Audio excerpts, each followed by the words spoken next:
Hey, Hound Dogs, I'm David Hankins, I'm Paul Hankins. I'm Trevor Hankins. and you're on the air with Power Squared.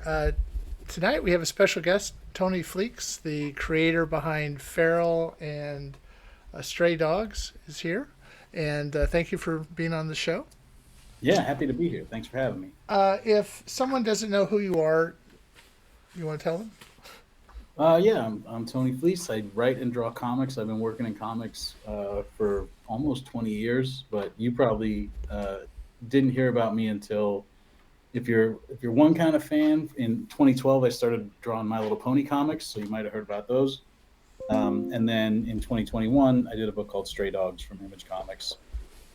And so if you're a different kind of fan, you might have heard about that. Some crossover, but generally two different fan bases. So, when did you discover that you wanted to be a writer, artist, and how'd that come about? Well, I always drew ever since I was like 4 years old. And my parents had a sister, had another kid when I was four, and I had been an only child for all that time. So I got used to like all this attention and being having all my time accounted for, and then all of a sudden I quickly discovered what it was like to sort of have to figure out what to do with myself. And so in that time, I would just draw. And so since then, I've just drawn pretty well constantly, or created artwork, or colored, or done any design, any different kind of stuff. I'm always making artwork. And I wrote in school. There's Baxter. Welcome to the show. I wrote in school, and then when I decided to start making comics, I at first was looking for somebody to write the comics that I wanted to draw, and then I realized that like I had a more specific idea of what I wanted my comics to be than that. So I decided like um, reluctantly I had to write them myself at first. And so when I was first writing stuff, it was just because I was like, well, I want this to be a certain thing, so I have to do it. And then as I got into it, I discovered like, oh, I really like doing this, and I feel like I have like an aptitude for it. So then I just sort of kept writing. But then when I broke into comics, I just drew for the first 10 years of my career, and then I started writing stuff again around Stray Dogs time. What was the question? Yeah, you answered it. So, how did you break into comics? So around that time when I first started making comics, I had written and drawn this whole like autobiographical comic. It's a black and white single issue thing. It's just about myself as like a 20 something screw up in the Midwest. Just it was at a time when there was a lot of people sort of doing. Give him a second. He's settling. That's all right. There we go. He's up. There we go. There's a lot of people doing um, autobiographical stuff and telling comics that were like about their own unique perspective and their place and stuff. And I felt like I had a different take on that. I had a voice that I didn't think people were.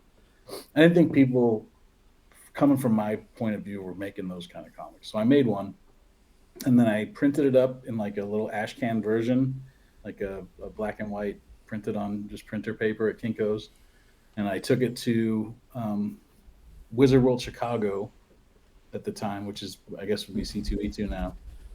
Um, and I handed it around to everybody that I liked, publishers and creators, and I printed up like 100 of them, podcasters, which is like brand new at the time. This was 2005, 2006. And I just gave it to everybody, and one of them was just like, "Hey, what is this thing? Are you going to publish it?" And I was like, "Yeah." And they were a publisher, and they were like, "Well, we would publish it if you wanted." And I was like, "Oh, this is way easy." This is how easy it is. Okay. I always, because I've been fascinated by comics my whole life, and I always read about everybody's, Todd McFarlane sending in, sample packets to Marvel or DC Comics, hundreds of them over and over again. And I honestly just wasn't good enough for that, and I didn't have or clearly I didn't have the confidence for that. So I knew that like getting into comics that way wasn't going to be the way. I had to sort of. I've always had this thing where I get frustrated trying to tell somebody something. I just have to show it to them. Yeah. And so that's sort of what sort of all my comics career came from, is just sort of like, I don't think anybody understands exactly what I'm trying to say. Let me just make this, show it to you, and put it out, and then people can see that and they get it, So that's that's how I got it. So that small press publisher printed it, and then from there I started getting other work doing. At first I was like, well, I'll just do one of these every month, but quickly it just became like, oh, because I quit my real job to like full-time focus on it, and then it quickly just became, well, I got to pay bills. So then it was, instead of doing a creator-owned autobiographical comic every month, it was like, I'll get jobs coloring something or lettering something, or sometimes it would be like do a cover or do a short story for an anthology. But I just started hustling and trying to find every opportunity to put something out. And the first couple of years, it would be like every year I'd put out like one thing, and then have to find other work that you would never, storyboard work or design work around the edges. Are there writers or artists that were inspirations to you or influenced your work?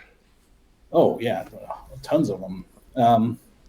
At the time when I first was getting into comics, I really looked up to, like, there were a lot of writers around that time that were doing making comics differently, I thought. So it was like early 2000s. So it was like, Brian Michael Bendis and Brian K. Vaughan, and like the Mark Miller. He was doing like his first Miller World stuff around that time, like Wanted and Chosen and that type of stuff, like all that stuff. But then on the other side of it was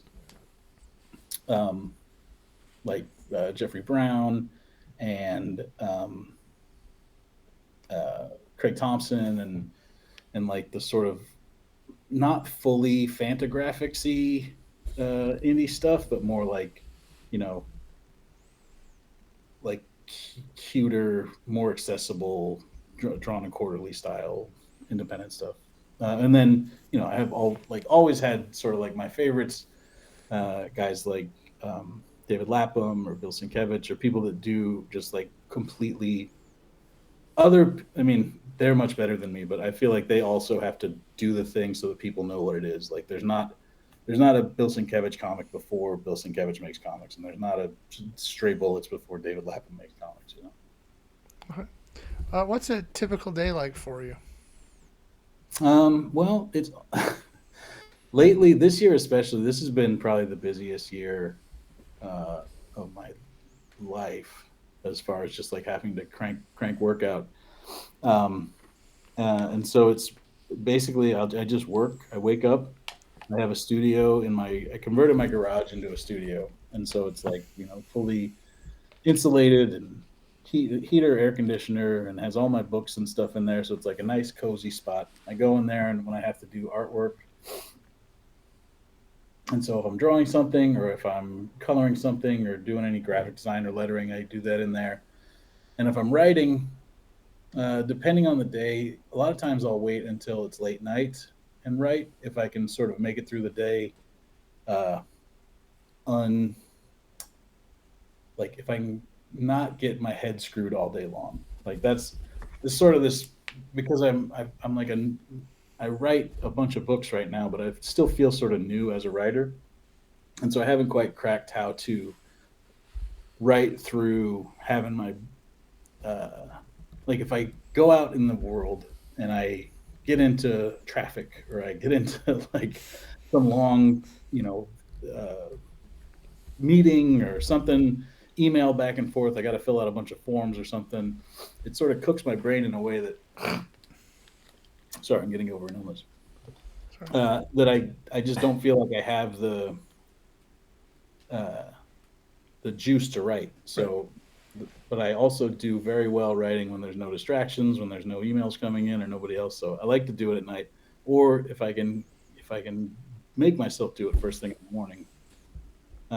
So there's no real like every day I do this regimented.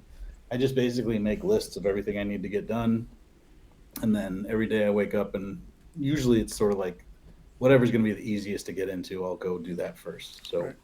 If it's lettering, or if it's, today Tim Seeley and I are working on a new book that we're pitching, and so it was like, well, he's already sent me the art for this, and I've got the thing designed, so let me just go and sort of put it together and mess with it a little bit. So it's just like, doing little things and keeping the ball moving forward. I'm always doing something for some other book. And because I have so much stuff going on, I'm not doing almost anything else. I'm either doing nothing or working. From your experience, is there a difference between working on an original IP and an adaptation of an existing one? Um, yeah, it has. I worked in licensed comics for the whole time I was doing My Little Pony, and I drew Star Wars and Rick and Morty during that time, and a bunch of like licensed stuff. And then since then, I've done, I worked on Army of Darkness this past year, and I wrote Wolverine, and right now I'm writing The Thing for Marvel.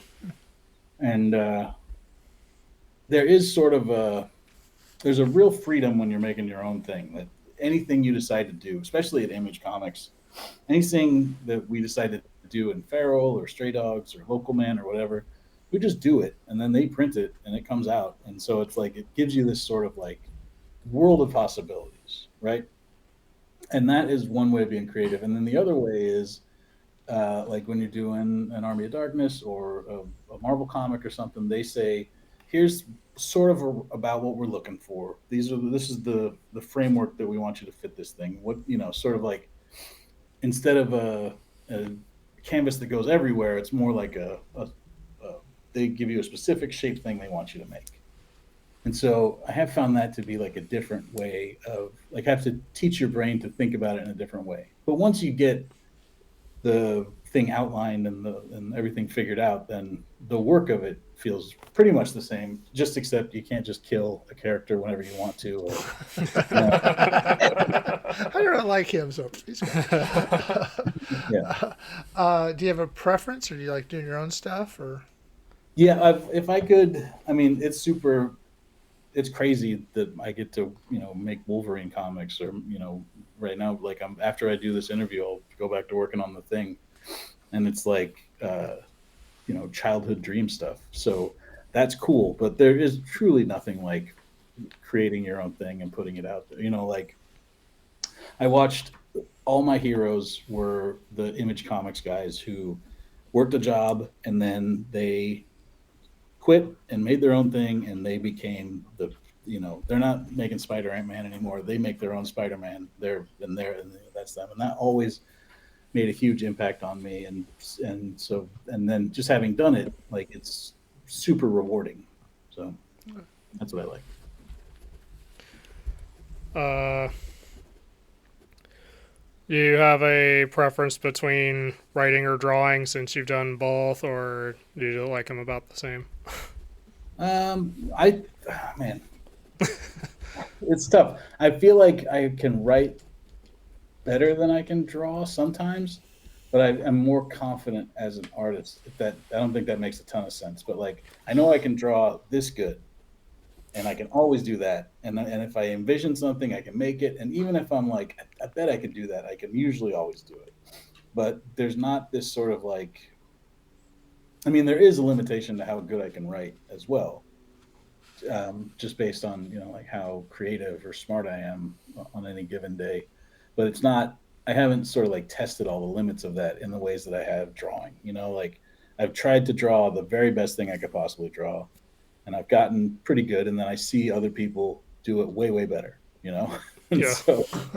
so I can sort of like plot myself on a chart of like who draws good, and I'll put myself somewhere. But I can't actually plot myself on a map of like who writes the best, because I just haven't sort of pushed it. I haven't done it enough to push it in all the different directions. But the stuff that I've done, I've always been pretty happy with. Like there's comic books out there that I'm like, oh, that wasn't drawn very well. But I don't have many out there that I feel like, oh, I wrote that one poorly. Yeah.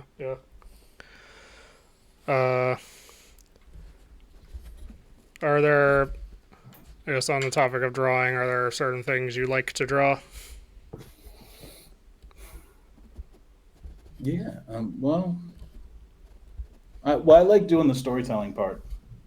That's sort of the thing that I feel like I can do, like have the most do the most original stuff with, or like have the most fun with figuring out ways to, you know, be manipulative in storytelling in panel to panel comics stuff. That's another thing where it's like it doesn't really matter how good you can draw. You can draw stick figures and be good at storytelling, Right. you know. So I like doing that part. Although that's another, just like writing, your brain has to be a little bit uh, moist to be able to do it. Like it can't be it can't be like the end of a tough day and then you sit down and you're just like, all right, well I guess I gotta. I mean, you can muddle through it, but when I'm doing the stuff that I feel like that came out cool, or that, you know, what a cool sequence. That's always when I'm, you know, when I'm sitting down and I'm feeling, you know, fully hydrated. All right. If that makes sense. Yeah. So before we talk about Stray Dogs and Feral, I'd like to ask a few questions about My Little Pony. Please, by all means. So just use this as a representation. Yeah, I do that. So I knew you first for My Little Pony stuff. Uh, what was your initial reaction to the brony phenomena? Well, I found out about bronies before I got the job working on My Little Pony, because there was sort like I started working on My Little Pony in 2012, and I feel like the world found out about bronies in like 20. The show started in 2010. Yeah. And then it took a little while for bronies to sort of like, I mean, they were quick. Yeah. But it took a little while for the, you know, when the modern culture, when the pop culture finds out about a new breed of nerd, it takes a little while for them to bring them to the fore. Yeah. But I knew about them, and at first I was just like, well, this is wild, you know, this is crazy. And then I started working on the comic, and I had watched an episode of the comic at, like, in like a hotel room. I was at some convention for, you know, some other comic stuff I was working on, and the show came on, and I was like, well, this is interesting. You know, like I feel like I could have been wrapped up in it myself. But, but I just saw that. I feel like the way bronies get into it is they start watching clips on YouTube, and then it starts to compile and build their whole algorithm gets turned around. And because I saw it on analog television, I wasn't captured like that. But then my first real experience with bronies was when I went to a brony convention, and then from there I was. The cool thing about it is, because I had that job when I met bronies for the first time, I was coming in where they loved me. Well, I mean, some didn't care about me at all. Right. Some specifically hated me, but for the most part, you know, they were into it. And so I've always had a soft spot for people that like my work. So Yeah. No, honestly, I thought you were one of the better artists on the book. oh, thanks, man. But yeah, I met the bronies through that context, so I definitely met them in the best possible way you could meet them. You know? And then I, at first, was like, "This is crazy," and then the longer I hung out there, I was like, "It's not that weird." Like, people love Star Trek the same way as this, or Star Wars the same way as this. You know, this is just like a different fan base for a different, you know, property. So how did you get involved with the book? My Little Pony. Yeah.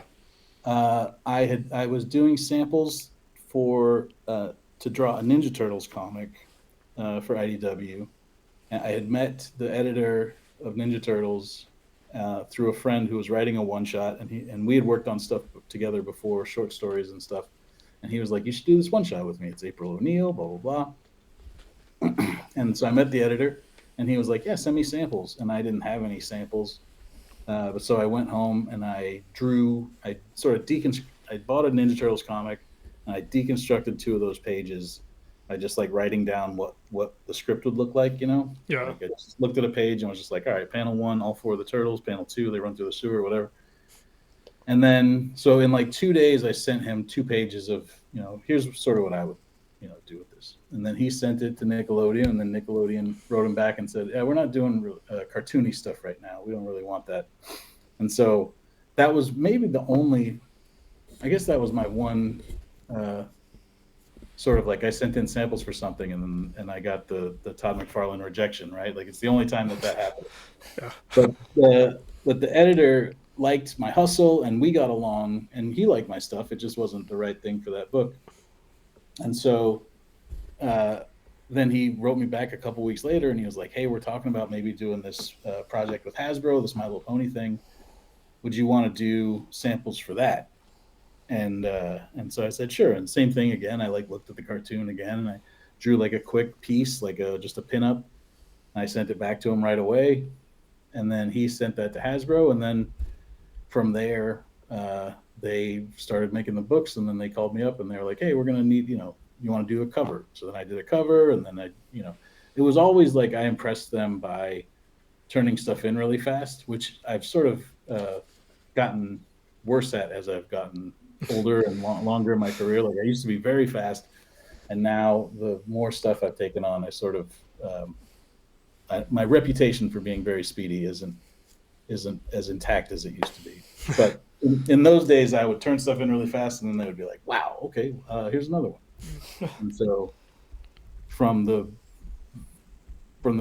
time I drew that first My Little Pony cover to me doing, like just issues in a row of it wasn't more than a couple of months. And that was early 2012. I just started working on that. And the book, or no, I guess mid 2012. And then the book started coming out in 2012, 2013. So with My Little Pony, when you how trying to word this question right, were there any mandates from Hasbro on what you could or anyone could or couldn't do? I asked yeah. that because I know like the Sonic book right now has a lot of mandates from Sega on what they can do. Yeah, it wasn't. I mean, there wasn't. They didn't really tell us what we should do, except sometimes they would be like, like later on, they were like, "Here's these new characters we're going to introduce in the show. Do you want to put them in the comics and sort of like show more of their backstory, or like we're not going to show anything more about these characters. Do you want to sort of fill in this?" They used to do stuff like that, but later on in the book. So like we did like movie prequel comics like that. We did this book, Legends of Magic, that was sort of like explored the pillars of Equestria a little bit more. We would do stuff like that sometimes, but for the most part, it was just sort of like pitch stories that sound like stories from the ponies, and then every once in a while they would say no, that conflicts with something we're doing in the show, or no, that's exactly like something we're doing with the show. And then sometimes they would be like, content stuff. They would be like, "We can't do that." I remember one time I pitched there was like a frog that lived in that hopped into Ponyville, and it was like a psychedelic frog, and so it was making Fluttershy into like a party animal because it came to her like her animal preserve. Yeah. And she was partying too hard even for Pinkie Pie, and one thing, and then I had it all figured out. It was going to be great. And then Hasbro was just like, "Yeah, we're not doing the ponies on psychedelics." And I was like, "I guess that is, I guess that makes sense." That sounds like a funny story, though. Yeah. That would have been good.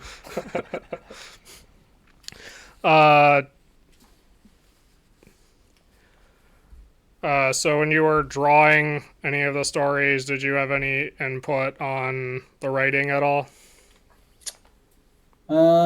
Not too much. The cool thing was a lot of the people that I would end up working with on the stories, either through like doing My Little Pony conventions together, or just like I knew them from before. So I would work with Jeremy Whitley a lot, and he was somebody that I'd met through conventions, and I liked his work outside of ponies before I even started working with him on ponies. And then Tom Zoller was another guy who's a friend of mine who we worked on. We both worked on the comics, and he would write a bunch of the books that I'd draw. And he's an artist and a writer too. So sometimes with those guys, I would write. Like I'd be working on the script, and I could just text them or email them or whatever, and say like, "This thing here, what if we did this different?" Or I remember one time I told Tom, like, "I think you can do a better joke than this," and he did do a better joke than that. It was fun because it almost felt like a creator-owned collaboration sometimes. Because in creator-owned comics, you're working with like a team. All the books that I make that I own are all like with friends and people that I have a pretty tight relationship with, so I can we're always sort of like in a constant conversation. What if we did this different? Or they'll say like, what if you did a line like this? Or what if this, what if this character didn't have claws? Or what, it's all just back and forth. From what you remember, are there any favorite stories you worked on or stories you wish you would have depicted differently? Yeah, so at one point I asked if I could write stuff, and and they were just like, yeah, of course. It was, I always felt like it. I've always held comics in such high esteem that I felt like I had to work up to something or earn something. And it turns out once you're working, and the people that make the comics, it's a lot easier to get that sort of stuff going. So like I just said like, hey, could I write this? And they were like, yeah, go ahead. And so I wrote my first issue of My Little Pony that I wrote was issue 31, I think, of Friends Forever. Yeah.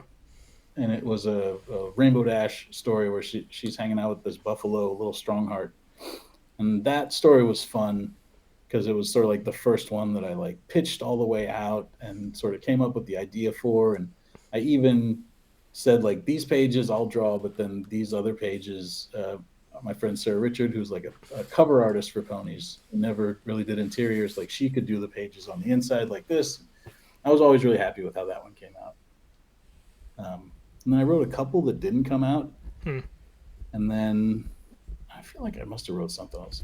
And then later, that one you just held up, I wrote a story in that Brianna Garcia drew. And that one didn't have any ponies in it at all. It's just about people. But I thought that one came out really well too.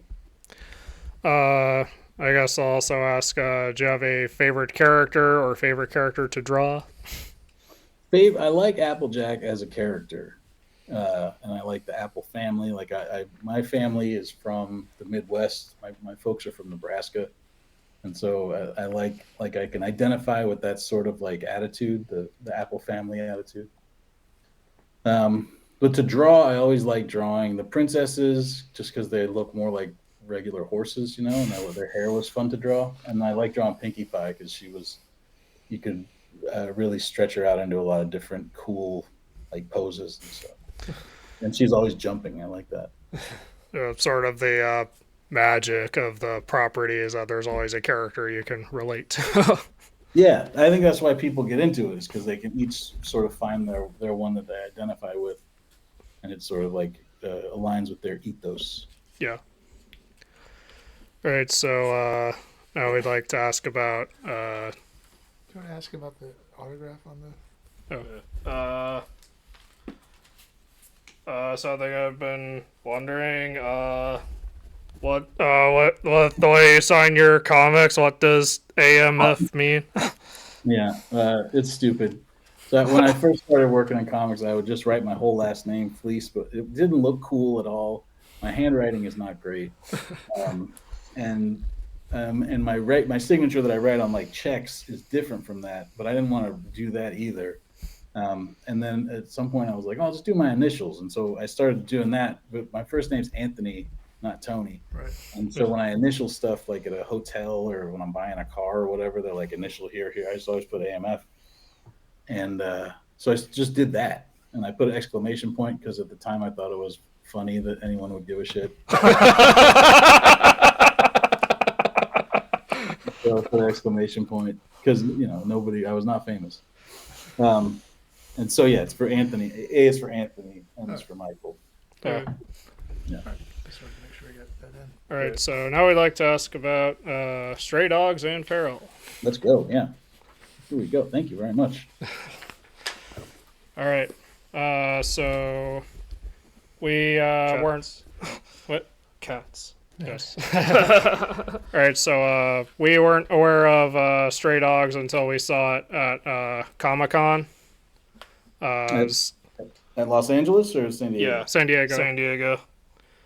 So like, I was passing by the image booth, and then I saw like there was like this whole thing that was like basically here's what we have, and then part on this banner, and a part of it was like these dogs that look like they came out of a Disney thing, and that grabbed my attention. I was wondering, what is that? Yeah. And then I saw they were selling the trade, and the more I looked into it, the more interested, like without spoiling myself on it, it's like the more interested it sounded. So I picked up a copy, and I could not put it down. Oh, awesome. Thank you. So I guess the first question is, where did the idea for Stray Dogs come from? Well, first of all, that banner at San Diego was the most exciting thing. Because they don't tell you, Image doesn't go like, "Hey, guess what we're doing?" You just sort of got to get to Comic Con, and now since it happened one time, I was like, "Well, I wonder if they'll put my comics on the sign at the Image booth. That'd be cool." But when we went down there that first time and it was up there, it was a huge deal for me because like I said, those Image comic guys were so important to me growing up, and to make comics and publish them at Image, a huge deal. But yeah, so that I'm glad that caught you because it was also very special to me. Uh, But the idea for Stray Dogs came from I was watching a TV show about a serial killer, and I got up and left the room. And when I left, he did not have a dog, and when I came back in the room, he had a dog with him. hmm. And I asked my friends who had stayed there. I was like, "Hey, did he kill somebody and take their dog?" And they were like, "No, don't be stupid." And I was like, but then I was like, "It'd be cool if he killed somebody and took their dog, though. Like, that's interesting to me." And so I just started thinking about like the idea of a serial killer who took people's dogs as trophies, so like almost like a dog collector or something. Yeah. And then I couldn't quite figure out how that would be something. Like it didn't really spark to me until because I thought like, all right, well, what's the story? Is it from the perspective of a victim, or is it from the perspective of a cop chasing this guy, or is it from the perspective of the killer? None of that sounded great. But then I was like, well, what if it's told like Oliver and Company?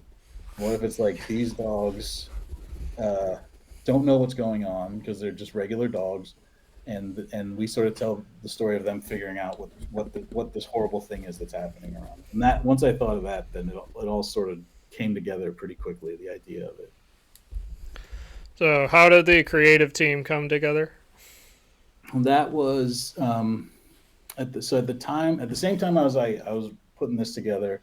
I was also making a book called Time Shopper, which uh, was ended up being a Kickstarter book, and I was working with a friend who hadn't done a ton of like panel to panel sequential stuff yet, and I didn't want to draw the book myself. I just wanted to write it.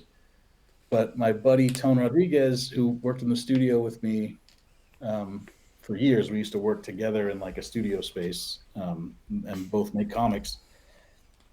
He was a great at layouts and panel to panel storytelling and stuff. And so I hired him to do layouts, and then my buddy Christian just drew over top of those and could do it in his own style and sort of like make it look different and interesting. And that had worked out really well. And so I had seen Trish Forstner's art through ponies. We met at BronyCon in Baltimore, and she was just starting to do work for the comics. She did like covers and stuff for the pony comics. But before that, she had done like pony fan art and animation fan art, and she would do like um, the OC art for uh, the voice actors or the artists or whoever was coming to BronyCon. She would draw like these, draw their OCs, and when they would announce the who's coming to BronyCon, it would be like Tony Fleece is coming, and it's a pony that looks like me. Uh, Man, it's Pony Fleece, and she would draw those.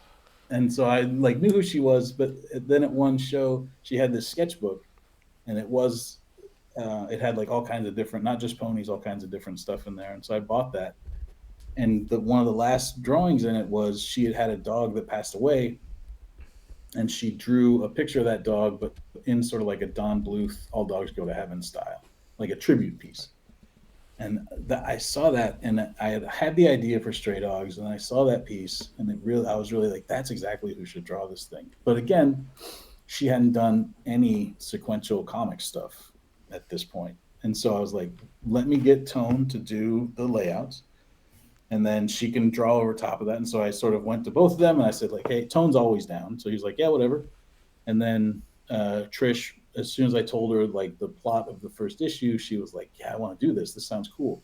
And it was a real fortunate and sort of like one of the luckiest um, meetings that I've ever had, because so many times when you're collaborating with somebody new, it doesn't go great. You know, like they can be really talented, but then they'll just have too much stuff going on in their life, or their day job gets crazy, or their mom gets sick, or they're just not ready for the stress and how much work it actually is to make a comic. And with Trish, she just was down to do the work, and so she showed up and just, we started doing it. And at first, it was almost like um, uh, I I felt like I was like, here's how we're doing this. But I never said, like, this isn't how regular comics work. I feel like she had drawn stuff her whole life. She's my age too. So she's, had many years of drawing. But there would be some times where it'd just be stuff that uh, she wouldn't know to ask about. Like, I had sent her the outline for the whole thing, because I had it all like outlined and figured out when I first started working on it. And then she was drawing the pages and sending them in. And then at one point she was like, so what's this character supposed to be saying in this panel? Because I'm having trouble with like what the expression is supposed to be. And I said, well, it's in the script. And she was like, well, you didn't send me the script.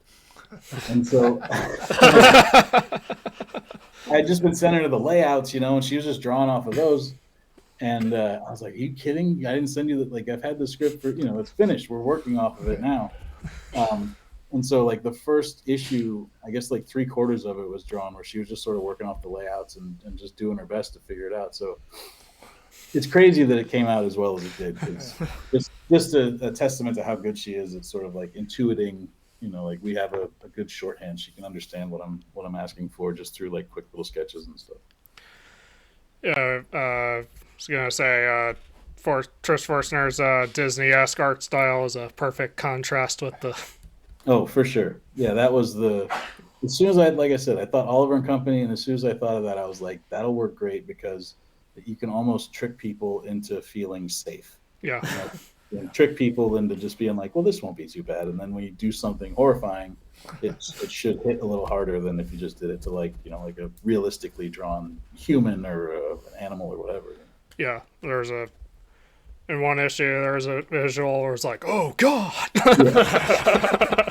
Another one.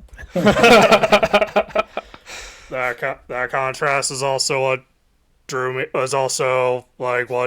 to the book in the first place, because in that banner I mentioned before, it like stood out from like literally every other book on it. Yeah, for sure. Thank you.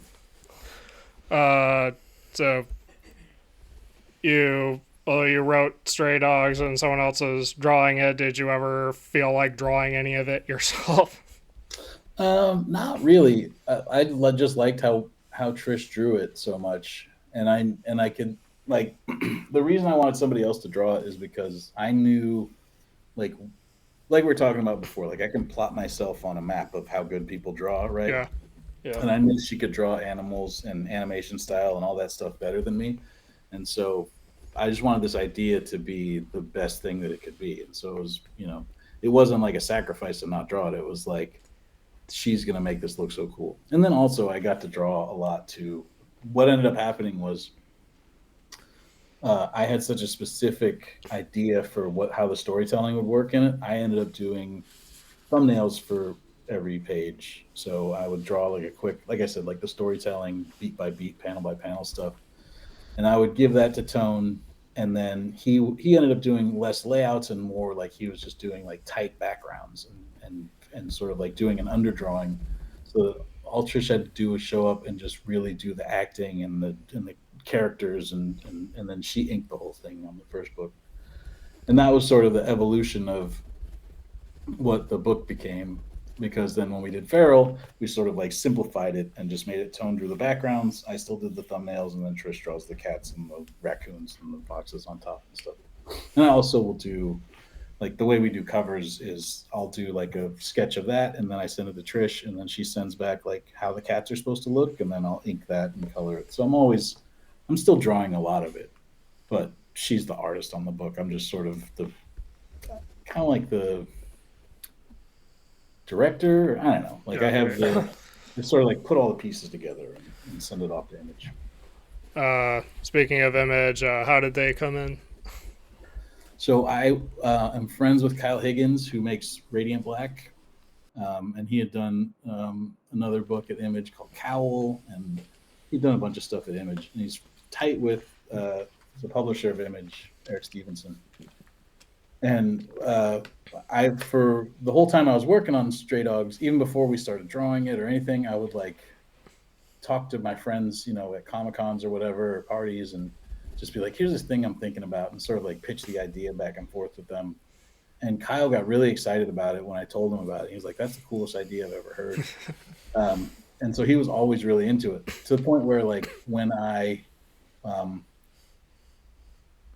before I started writing the actual script, I went and I was like, hey, can I bounce ideas off of you? Because I just like the way his brain works. Like he's got a real good head for story and for characters and stuff. He'll like spot things when you're telling him a story, and he'll go like, oh, you could do like this. Or so we went out and ate, and he sort of like helped me sharpen up some stuff in the story.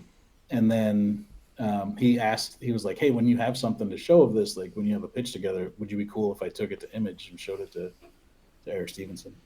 And I was like, yeah, that would be great. That's the best place you could possibly take it to. Like there's no other comic book publisher that has a better deal than Image and has a better reputation than Image, as far as like, you saw that thing on the banner, and if you'd seen it in some other booth, you might have been like, that's interesting. But if you see it at the Image booth, you're like, well, it's got to be something because it's an Image, like they make generally good comics. And so, yeah. So then he did, when the pitch was done, I texted it to him, and he was like, oh, this is great. And then before I could even set anything up, or, I wasn't even at Comic-Con, but he was at San Diego Comic-Con like a year or maybe 2 years before it came out. And he was like, hey, Eric wants to publish your book at Image. Are you here? And I was like, no, I'm in LA. So I had to drive down there the next day, and it was very interesting. Again, like, my first comic, I just showed it to a publisher, and they're like, oh, we'll publish this. And then, my first big creator-owned thing, similarly, my buddy just showed it to the best publisher, and they're like, oh, that sounds great.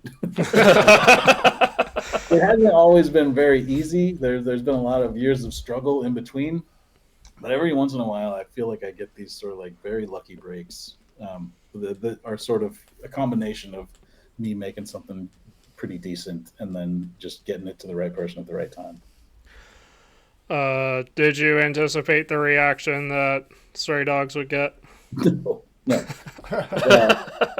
There was nothing really super like Stray Dogs before we made it, so we didn't have anything to base.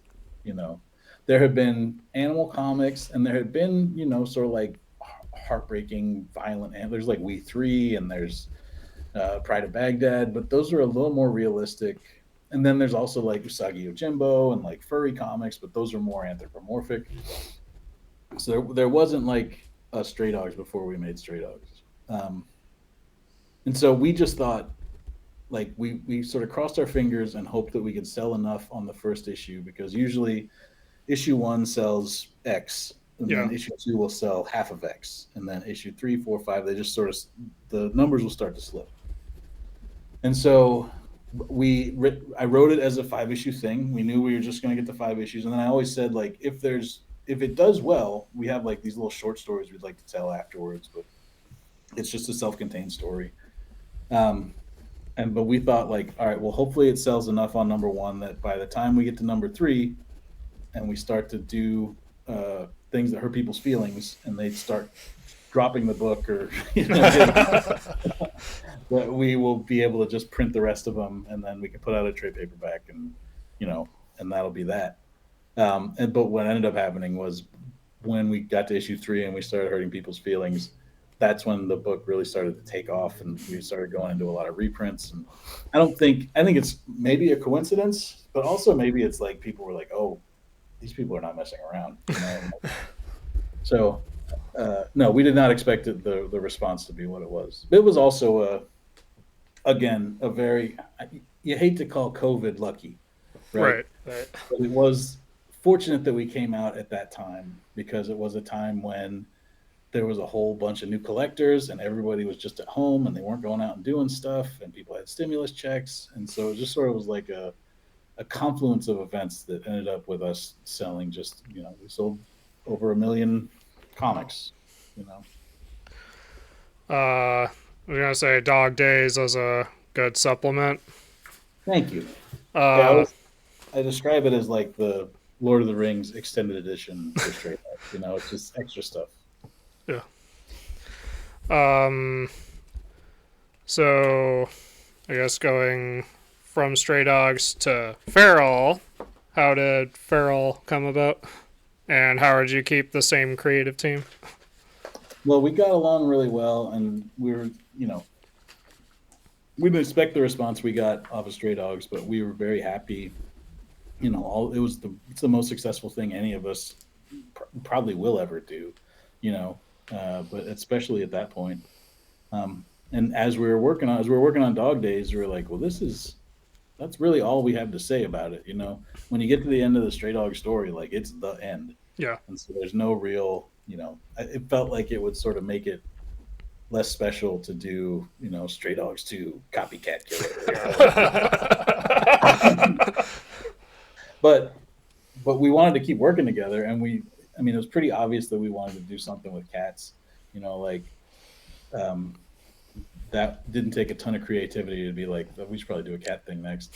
But it was figuring out like how to do something that feels different, but feels like it's in the same, you know, niche. Like it's not really a genre, but it's like a, Yeah. you know, like how to do another scary, cute animated thing, and but do it different. And we also wanted to have it be something that we could do as an ongoing series, because I always loved um, like a creator-owned series that you could just come back to, you know, month after month, year after year, and sort of like dip in on and see what, you know, how things are changing. Um, and so and at the time too, Image was talking about like, because comics went back to selling how they normally sell, they weren't selling like COVID numbers anymore, and Image, like Todd McFarlane would come out in interviews and talk about like, ah, nobody ever goes past 50 issues, or you know. And so I was like, well, we should definitely go past 50 issues. You know? That felt like a challenge, but also like, if you do that many issues, that means you have 10 trade paperbacks, and you have, you know, at least 5 hardcovers, and you know. So I think about it in terms of like the creativity of it, but also in terms of like, when you're making comics at Image, you're building this library, this backstock that they keep selling in bookstores and comic stores even after the issues come out, and that ends up being, you know, like a part of your, you know, you're sort of making like passive income for yourself, you know, Right. stuff Yeah. that can make money when you're not working on it. Do you find that you think differently with writing an ongoing versus writing a limited? Oh, definitely, yeah. Stray Dogs, like I said, I had it all nailed down um, outline wise before we even started working on issue 1. And with Feral, it's a much looser outline, and with much more um, but it's like, I'll say, like, I know how it ends, I know what the last parts of it look like, and I know big things that happen as we go through it, but I also leave spaces for like, well, we'll go and explore for, you know, 10 issues this way, or we'll go, you know, we can go over here and check this out. So that's definitely much different. And also um, you get to try out different things, like in that first arc of Feral, like you get to like issue 4 and 5 and 6 in a row, and it's like issue 4, I'm trying this new thing with like when the cats are watching TV, and the lettering changes and the way the TV lettering looks. Yeah, I yeah. thought that was like an interesting thing that I was sort of like trying to do something different. And then issue 5, I did like Elsie's ears start to ring for pages in a row, and I can just go and have like almost silent pages, you know. And then Yeah. issue 6, we did all POV style. Um, and so it's just sort of like gives you more places where you can do fun experimental stuff while still keeping it within the confines of, you know, um, this ongoing zombie story that we're telling. Speaking of zombies, I wanted to mention at least I've thought a little bit of Resident Evil, but that could just be because I played I was playing all the games while I was reading. Like, you know, in the original Resident Evil, it takes place in the Arklay Mountains, so that's probably where I got that Oh idea yeah, from. yeah, I could see that. I didn't play those games, but I know them, and I watched the movies. Um, yeah, for me, it was a lot of there's this George Romero movie called The Crazies, Yeah, um, and that has a Farrell has a lot of that in it because it's sort of like an early infection movie, and it's got these, you know, guys in yellow hazmat suits, you know, running around torching people, and um, so it's a lot of that. But it is sort of like me taking all of my zombie stuff that I like and sort of translating it to these cats, you know, just yeah, sort of like how does this trope that we've seen a bunch of times in a zombie story with people, what's different about it if we tell it from the ground perspective of, you know, the, you know, 1 foot tall cat. yeah. Rabies is a perfect fit for a Yeah, animal zombie story. This- yeah. uh, so, yes, I have one other question about it. So the Yeah. I don't know if you've been asked this before, but do feral and stray dogs take place in the same universe, or are they different universes? We haven't really said yet, um, but I think we at some point we'll one way or the other make it clear. You know, the way you would show that it showed up that it's a different universe would be like, you know, the cats in Feral would run across their copy of a Stray Dogs comic or something. You know? So that's the real world, like in Tarantino movies, where Yeah, there's yeah. like the stuff that happens in the movies, and then the real world stuff that people know who this filmmaker. But yeah, we'll make it clear at some point. We have not said as of yet, but the next issue we're working on, issue 11. We've had dogs in Feral, at least one dog, two dogs.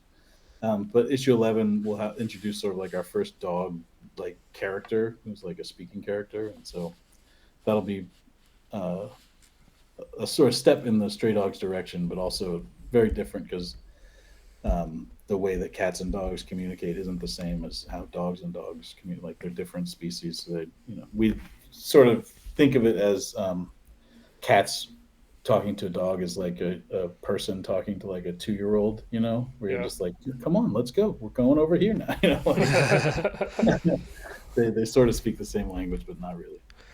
And earlier, I think you mentioned you had an idea for how it would end. Do you have any idea how long it might take to get there, or are you just having fun right now?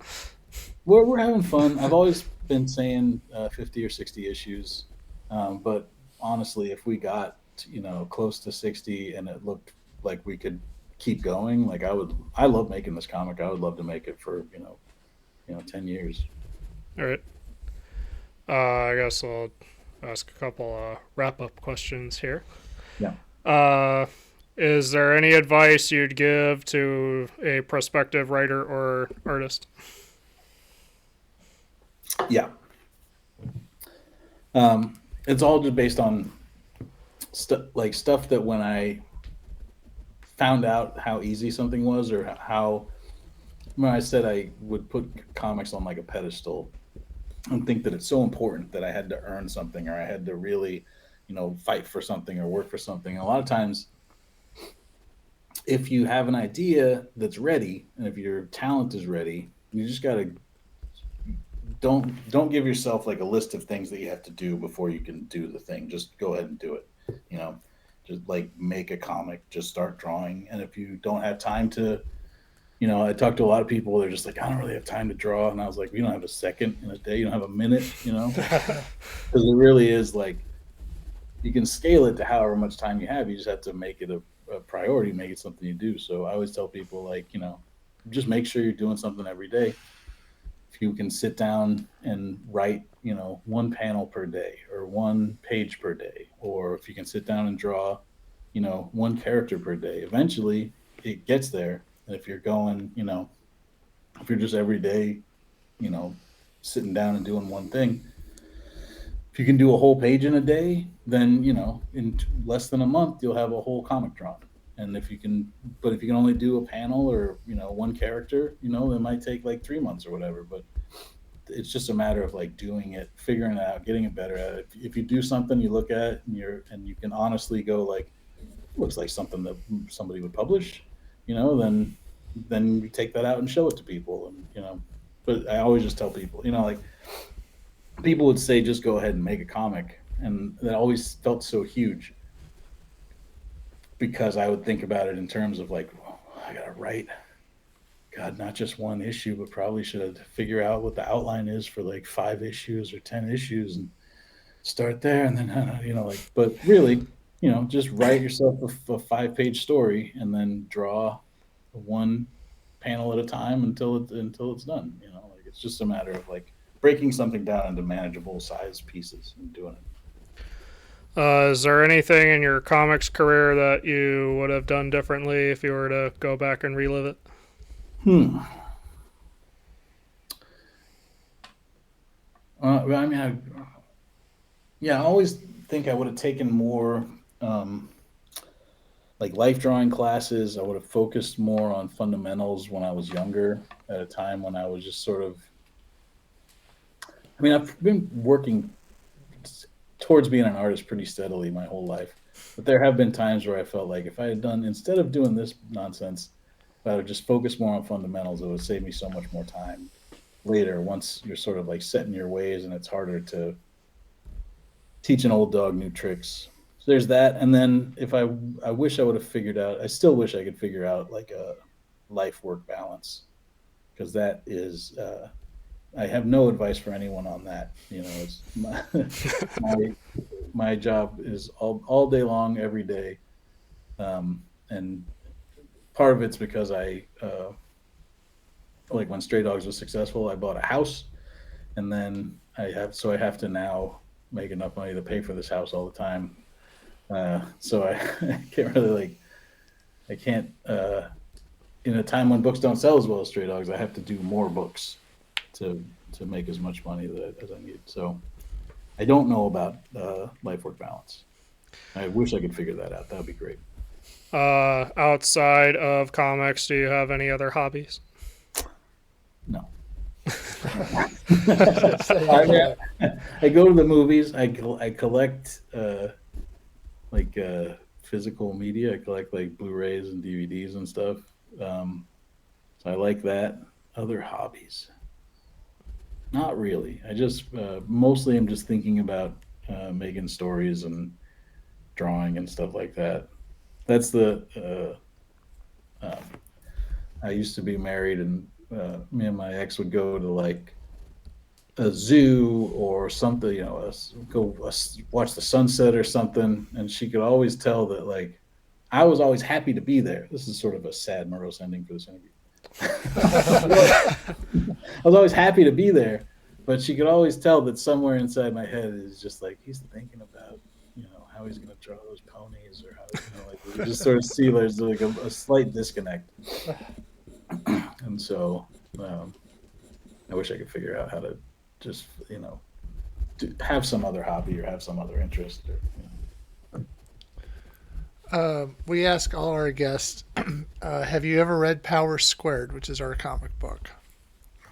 Have I ever read Power Squared? Did you give it to me? I don't think we have. Actually, as part of this, I'll send you the last 4 issues that we put out this year. All right. It's Yeah, just, I have not read. Yeah. Tell me about it. Well, Well, it's about identical twin brothers who share superpowers. They were granted to them by a kitsune, and there's this scientist named Dr. Atlas who wants to synthesize this. He believes that because people that have powers have a compound in their blood called the Veribus compound that he wants to synthesize and weaponize. And so he wants their blood. All right. And there's other stories have gone off from that. But yeah, it's basically sort of So a. it's these superpowered twins, and they are helping people, but also there's this scientist that's chasing them down, Yes. trying to suck their blood out of them. Yes. Pretty much. That sounds cool. How much of there is how much is there? Well, we just finished our 23rd issue. God, I would just dang, put it out, dude. yeah. So, You don't need any advice from me. You made 23 comics. well, but nobody's heard of us. They've heard of No. you. Well, by all means, everybody listening to this should go read. What's it We called? Power always- Squared? We always encourage that, but Yeah. anyway. So again, I'll send you the 4 issues we put out this year as part Yeah, of please being a do. guest. And if people wanted to follow you, what's the best way? I'm at Tony Fleece, Fleecs, on everything, on Instagram and TikTok, and I'm on Bluesky and Twitter X, on everything. And then I have a website, tonyfleece.com, where you can sign up for a mailing list, which I usually only send out when I have like a new book coming out, or if there's going to be like a sale on original art. You can buy original art on my website as well. I do most everything digital nowadays, but every once in a while I'll do a cover or something and draw that on paper. So I'll put those up there a couple, 2-3 times a year. All right. So if our viewers are watching this on YouTube later and you like this, leave a like, subscribe if you want to see more, and leave a comment below about if you have any opinions on Stray Dogs or Feral, or if you are now interested in reading either of those. If you're looking for a silent fidget toy, use our affiliate code Marty and Eli to save 10% off your purchase at onoroller.com. All right. So until next time, and thank you very much for being on the show. We really appreciate it. Of course, yeah. Thanks to all the hound dogs for watching. So until next time, I'm David Hankins. I'm Paul Hankins. I'm Trevor Hankins. And you've been on the air with Power Squared.